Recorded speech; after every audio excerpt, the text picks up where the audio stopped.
मतलब आपको उसकी अच्छाई भी बतानी है और उसमें कमियां दोनों गिनानी है। उसी को समालोचनात्मक अध्ययन भी बोला जाता है।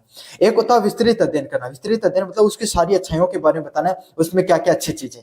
समालोचनात्मक अध्ययन मतलब दोनों की बतानी, अच्छाइयां और बुराइयां दोनों चीजों के बारे में बात करनी। तो क्या था जेरेमी बेंथम का उपयोगितावाद का सिद्धांत, इसके बारे में पढ़ते हैं। जेरेमी बेंथम ने उपयोगितावाद को एक नैतिक और राजनीतिक सिद्धांत के रूप में विकसित किया। मतलब जेरेमी बेंथम ने क्या बताया कि उपयोगितावाद है वो एक नैतिक व राजनीतिक सिद्धांत है, मतलब जिसमें राजनीति की भी बात होती है। हमारे समाज के अंदर जो राजनीति के अंदर नैतिकता की, एक व्यक्ति है उसको, एक नेता होता है उसको किस तरीके से अपना जीवन जीना चाहिए, उसके बारे में भी बात की गई है। उनका केंद्रीय विचार है अधिकतम लोगों का अधिकतम सुख, मतलब ज्यादा से ज्यादा लोगों को क्या मिले, आपके सामने सुख की अनुमति हो सके, ज्यादा से ज्यादा लोगों को सुख है वो प्राप्त हो सके। किसके माध्यम से? कोई भी सरकार के द्वारा कोई नीति बनाई जाए, सरकार के द्वारा कोई कार्य किया जाए, सरकार के द्वारा अगर कोई कानून का निर्माण किया जाए, तो उस कानून बनाने की जो प्रक्रिया में ज्यादा से ज्यादा लोगों को सुख की प्राप्ति हो सके, उसी को क्या कहा जाता है आपके सामने? अधिकतम लोगों के अधिकतम सुख के नाम से जाना जाता है। और यही बात किसमें कही गई है? भारत के संविधान का निर्माण किया गया तब राज्य के नीति निर्देशक तत्व है, सॉरी तंत्र नहीं तत्व है, उसके अंदर आपके सामने इन सब चीजों के बारे में बात की गई है। जेरेमी बेंथम ने कहा कोई भी कार्य, नीति या कानून तभी नैतिक रूप से सही है जब वो ज्यादा से ज्यादा लोगों को सुख उत्पन्न कर सके। देखो, संसार का एक नियम है कि आप कोई भी नीति का निर्माण कर लो, चाहे कोई कानून का निर्माण कर लो या फिर कोई भी कार्य कर लो, चाहे कितना भी सही हो, अगर वो 100% आपने जीवन में अपना लगाया है और सही किया है, तभी भी आप सभी लोगों को खुश नहीं कर सकते। लेकिन आप एक काम जरूर कर सकते हो, कोई भी नीति का निर्माण करो, कोई भी कार्य का निर्माण करो, तो उससे ज्यादा से ज्यादा लोगों को लाभ पहुंचे। समझ में आ गया आपके सामने? सभी लोगों को आप जीवन में खुशी नहीं कर सकते, लेकिन ज्यादा से ज्यादा लोग आपके वजह से, उस नीति व कानून की वजह से लोगों को सुख पहुंचे, या फिर उनको जो जरूरत थी उस चीज की वो आपको सामने मिल सके, ये हम जरूर ट्राई कर सकते हैं, ये हम जरूर प्रयास कर सकते हैं, ज्यादा से ज्यादा लोगों को सुख मिल सके। और यही बात आपके सामने जेरेमी बेंथम के द्वारा भी कही गई। उन्होंने सुख को मात्रात्मक माना। अच्छा, ये पहले व्यक्ति थे जिन्होंने सुख को भी नाप तोल दिया कि भाई सुख की मात्रात्मक क्या होता है, कोई भी चीज को मात्रा में नापते हो। जैसे आपने कहा कि चीनी 10 किलो है, पानी आपके सामने 5 लीटर, ऐसे इन्होंने, क्या भावनाओं को कभी नापा जा सकता है? क्या आपको कभी पता चला कि भाई मेरे को तो आज भाई 5 किलो गुस्सा आया था? ऐसे आपने कभी सोचा है कि मेरे को आज इतना गुस्सा आया था? आप इतने बोल सकते हो कि बहुत ज्यादा आया था, कम आया, थोड़ा, इतने बोल सकते हो, लेकिन क्या कभी नाप सकते हो? नहीं नाप सकते हो। लेकिन जेरेमी बेंथम ने क्या किया? उस सुख को भी मात्राओं में नापने का प्रयास किया। उन्होंने एक क्या, किसका निर्माण किया?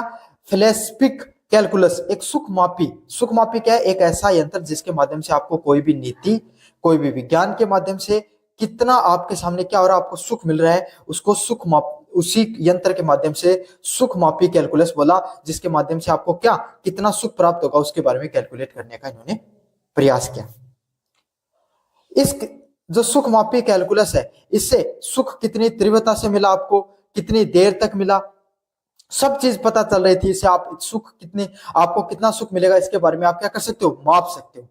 कितनी जोर का खुश मिलेगा, कितनी अवधि तक, निश्चित है या अनिश्चित है, निकटता, समता और शुद्धता जैसे कारकों का ध्यान रखा जाता था। मतलब इसमें इन्होंने जो फेलिस्पिक जो कैलकुलस का निर्माण किया, जिसमें आपको सुख कितना मिल सकता है उसके बारे में अलग अलग मापन के तरीके नापे, जिसमें कितनी तीव्रता से सुख मिलेगा, कितनी अवधि तक, कितनी निश्चित तक आपको सुख मिलेगा, इसके बारे में इन्होंने बात की। तो ये तो था आपका, इन्होंने जो प्रयास किया था, ये सिद्धांत क्या, इसके बारे में अपन ने पढ़ा। अब इसका आलोचनात्मक अध्ययन, भाई आपके सामने इनके द्वारा जो सिद्धांत दिया गया उसकी अच्छाइयां तो अपने देख ली। इनका यही कहना था कि एक इस प्रकार का आपके सामने कोई भी नीति निर्माण या कानून का निर्माण करो तो ज्यादा से ज्यादा को लोगों को सुख मिलना चाहिए। इसके लिए इन्होंने सुख को मात्राओं में नापा और उसके लिए फिलोसफिकल जो आपके सामने सुख मापी है उसका निर्माण किया, जिसमें सुख कितनी तीव्रता से मिला, कितनी अवधि तक मिला, कितनी निश्चितता के साथ मिला आपको, और कितनी आपके सामने उसकी अनुभूति कितनी देर तक, सब चीजों को उसके द्वारा, इनके द्वारा नापा गया। तो ये था इनका सिद्धांत, उपयोगितावाद का सिद्धांत। अब उसकी कमियों के बारे में अपन विस्तार से पढ़ेंगे। भाई कमियां क्या थी? पहली कमियां है इनके द्वारा व्यक्तिगत अधिकारों की उपेक्षा।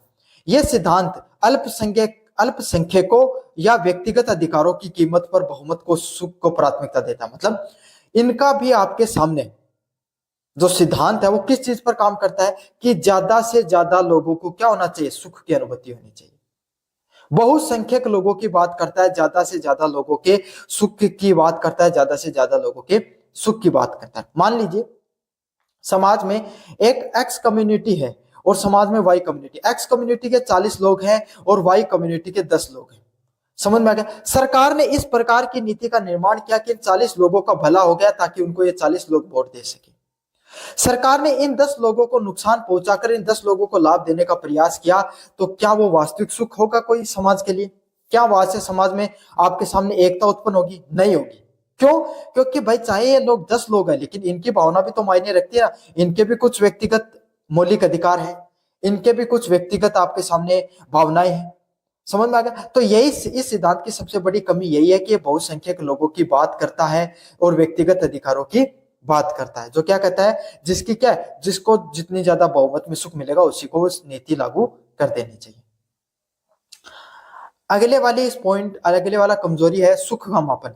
सुख और दुख को मात्रात्मक रूप से मापना क्या अव्यवहारिक, असंभव नजर आता है। मतलब आप क्या कर सकते हो, सुख व दुख को कभी भी जीवन में नहीं नाप सकते। आप सबको पता है भाई, सुख आपको इतनी मात्रा में मिलेगा, दुख आपको इतनी मात्रा में मिलेगा। क्या कभी इस चीज को आप माप सकते हो?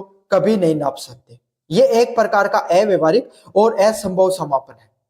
समझ में आ गया? क्योंकि सुख एक व्यक्तिपूर्वक अनुभव है। मतलब सुख कैसी चीज है, हर व्यक्ति के अलग अलग है।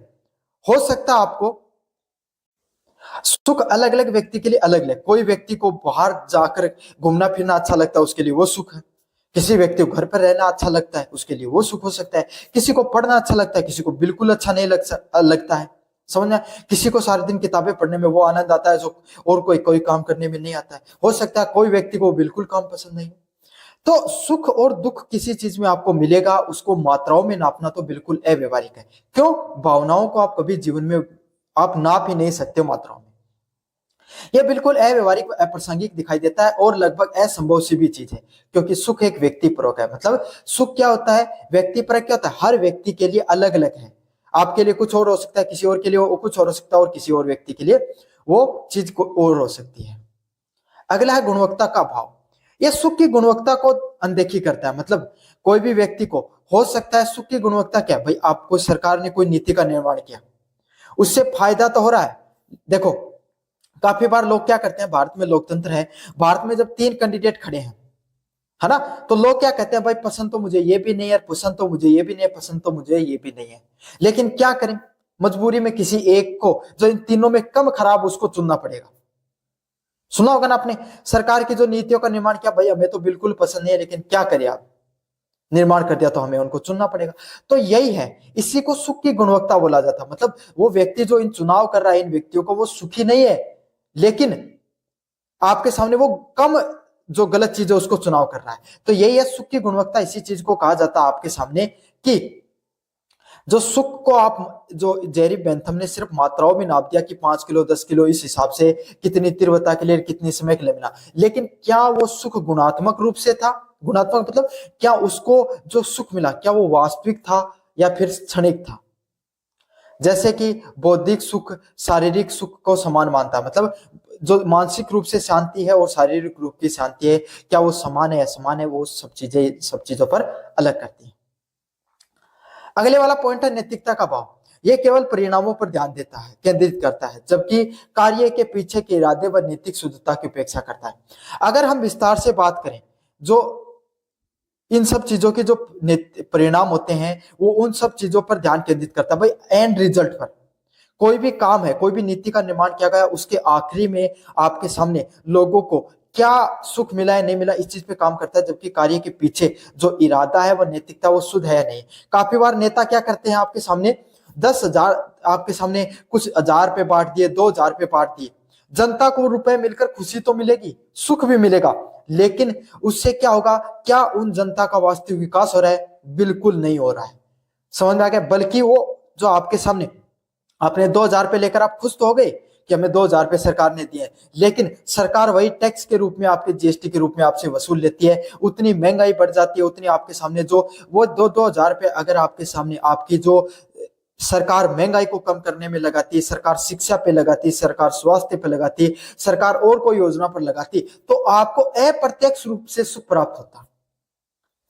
समझ में आ गया ना आपको? जो आपको नजर नहीं आएगा लेकिन उसका फायदा आपको देखने को मिलता बाद में, यही चीज है।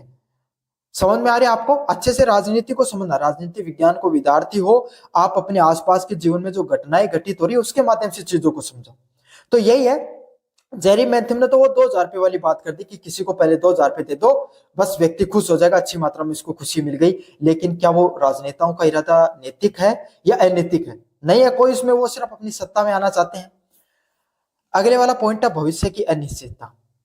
किसी भी कार्य के लिए सभी भविष्य के परिणामों की भविष्यवाणी करना कठिन है। कोई भी कार्य, भाई सरकार के द्वारा कोई भी नीति का निर्माण किया गया, इंदिरा गांधी सरकार के समय जब परिवार नियोजन की पहली बार बात की गई थी, या फिर सरकार के द्वारा और भी बहुत सी, जब राजा राम मोहन राय ने सती प्रथा को क्या हटाया था, या सर जब भी समाज में कोई बदलाव होता है जनता के द्वारा घनघोर विरोध किया जाता है, एकदम विपक्ष में खड़ी हो जाती है सरकार, जनता, वो चाहे कितनी भी अच्छी चीज हो, जनता उसके विपक्ष में खड़ी होगी, जनता को बगलाया जाएगा, जनता को मूर्ख, जनता को क्या, उनको ब्रेन वॉश कर दिया जाएगा कि ये चीज आपके खिलाफ है, लेकिन वो वास्तविकता में आपके फायदे के मंद होती है। तो हर चीज का रिजल्ट आपके सामने अच्छा हो ये जरूरी नहीं है। नोटबंदी लाई गई सरकार के द्वारा अच्छे इरादों के साथ, लेकिन उसका कोई फायदा नहीं हुआ। समझ में आ गया? तो हर चीज अच्छी है या गलत है ये तो ना तो उस जनता के तत्कालिक विरोध से पता चलता है, ना तत्कालीन सुख से पता चल रहा है। सरकार के द्वारा, सरकार अगर कोई शिक्षा पर रुपया खर्च करे, रिसर्च पे पैसा खर्च करना शुरू कर दे अगर आज, तो जनता को ऐसा लगेगा कि सरकार पैसा व्यर्थ कर रही है, लेकिन वही पैसा 20 साल बाद में भारत के विकास में योगदान देगा। तो जनता क्या करेगी? विरोध करेगी कि भाई पैसा वेस्ट किया जा रहा है, पैसा वेस्ट किया जा रहा है इन सब चीजों पर। समझ में आ गया आपके सामने? तत्कालिक विरोध हुआ, सरकार ने 2-2 हजार रुपए बांटे, सभी खुश हैं इस समय, लेकिन इसका आगे आने वाले समय में क्या होगा? नुकसान होगा। तो कोई भी चीज है उसके जो कोई भी नीति व निर्माण किया जाता है उसमें तत्कालिक प्रभाव से आप ये नहीं बता सकते उसका भविष्य क्या होगा, जिससे अधिकतम सुख की निर्धारण करना आपके सामने मुश्किल हो जाता है। जिससे आप ये नहीं बता सकते भाई कौन सी नीति है वो आपको जीवन में आगे बढ़कर सबसे ज्यादा खुशी देगी। बेंथम का उपयोगितावाद का जो सिद्धांत है ये बहुत ही ज्यादा महत्वपूर्ण सिद्धांत है। मतलब बेंथम के द्वारा जो उपयोगितावाद का सिद्धांत दिया गया है बहुत ही ज्यादा महत्वपूर्ण और उपयोगी सिद्धांत है, जिसने समाज सुधारों को प्रेरित किया, जिसने क्या किया? समाज में सुधार। लेकिन इसका क्या फायदा है इस सिद्धांत का? ये फायदा है कि इन्होंने पहली बार सरकार को जनता के लिए ऐसी नीतियां निर्माण करने के लिए प्रेरित किया जो उनको ज्यादा से ज्यादा सुख या ज्यादा से ज्यादा उनकी भलाई के लिए। समझ में आ गया?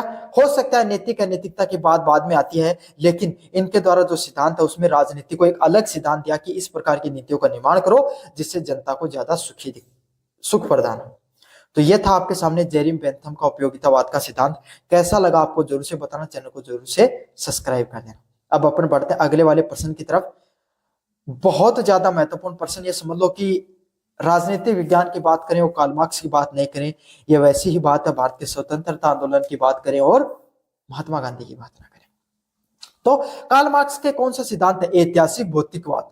दो इनके सिद्धांत बहुत ज्यादा पॉपुलर हुए, ऐतिहासिक भौतिकवाद का सिद्धांत, हिस्टोरिकल मेटेरियलिज्म का सिद्धांत और वर्ग संघर्ष का सिद्धांत, दोनों इसी के अंदर आपके सामने कवर भी हो जाएंगे। इसी वीडियो के अंदर मैं आपको कवर करवा दूंगा, इसी जो पढ़ाऊंगा इसी के अंदर। कार्ल मार्क्स का जो ऐतिहासिक भौतिकवाद का जो सिद्धांत है इसमें एक मार्क्सवादी व्याख्या है। कार्ल मार्क्स ने आपके सामने दुनिया में अलग अलग, अभी तक आपने जितने जो अनेक विचारकों के विचार पढ़े हैं, उन्होंने राजनीति में किसकी बात की? जनता के सुख की बात की। प्लेटो और अरस्तु ने जनता, राजा के बारे में और प्रजा के बारे में क्या बताया? कि उन्हें धर्म से चलना चाहिए, नैतिकता से चलना चाहिए, इन सब प्रकार की बात की। फिर अपन ने पढ़ा आपके सामने जो मैकियावेली के बारे में, वर्तमान समय के जो राजनेता कैसे हैं उनके बारे में अपन ने पता चला। फिर अपन ने पढ़ा जेरी बेंथम ने, जिन्होंने बताया कि राजनीति है उसमें राजनेताओं को, जो आपके सामने सरकार है, उनको किस प्रकार के नियमों का निर्माण करना चाहिए। लेकिन इस दुनिया में एक अलग विचारधारा लेकर आते हैं कार्ल मार्क्स। कब लेकर आते हैं? जब कार्ल मार्क्स जिस समय रहते हैं उस समय जो उनके जो देश था उनके